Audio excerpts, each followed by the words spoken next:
In this short game installment, we are bringing to you one of our absolute favorites. The game is called the Heist. Okay, so you're going to notice on the board here, 5-foot circle around the hole, 10-foot outer circle.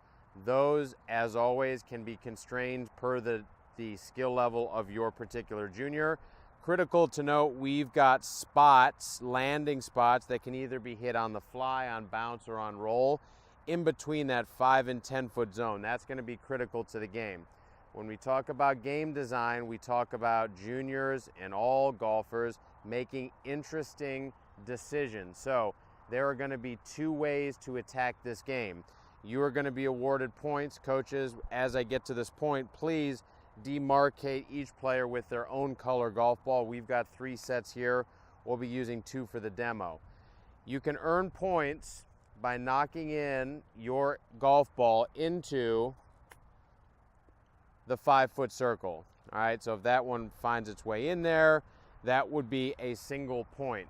Now, if I hit one of my spots, again, by roll, by bounce, or by fly, and knock it in, I get my point. But more importantly, for the sake of the game, I am going to have some currency that was going to feature later. So go ahead, Coach Jack. Why don't you knock 1 or 2 up there as I finish this off. So points or currency, you can be getting them obviously at the same time.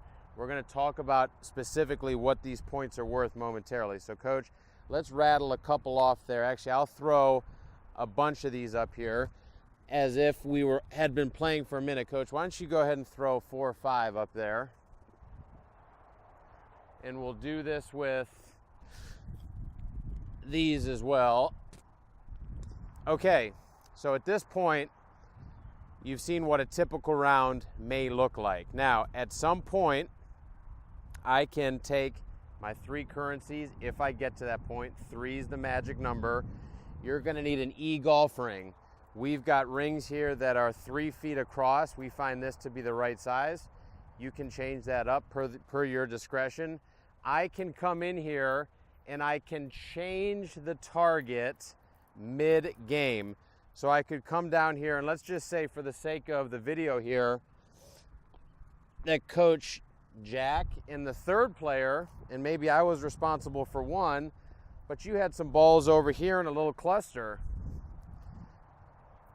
I can take all of those golf balls and I can engulf them in my e-golf ring here. And now I've got 1, 2, 3, 4, 5, 6, 7 points all for myself. So everybody's points that were in the big circle, no longer. So it's 7-0. Coach Jack and our phantom player there are still going to be using our initial target for currency means, because I've just spent my currency. So that's back on course. So Coach, if you were to hit a shot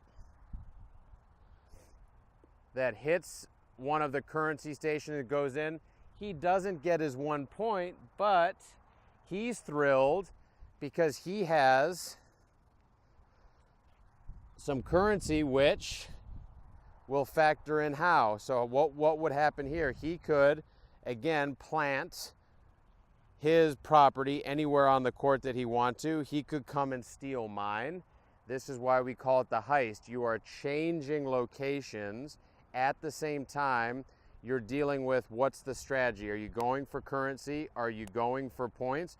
Keep in mind, Coach, you could be playing simply to acquire enough currency to steal my 7, all while I know that, hey, I'm a rightful owner of that property, so when it's my turn, I'm going to be trying to bang out a couple shots, knowing that that's the only place where points are being earned. At the same time, you might miss a chip, and I get it. Coaches, I could go into very vivid detail here about all of the different dynamics we typically see when we play this game, but I'll leave you with this. Your juniors are going to be grinding on these short, little choppy chip shots out of the rough, which we know from playing on the golf course with them, this is of dire need for them. They're going to be focusing on landing area. They're going to give you focus. Put in the heist, and your juniors are going to get better around the green.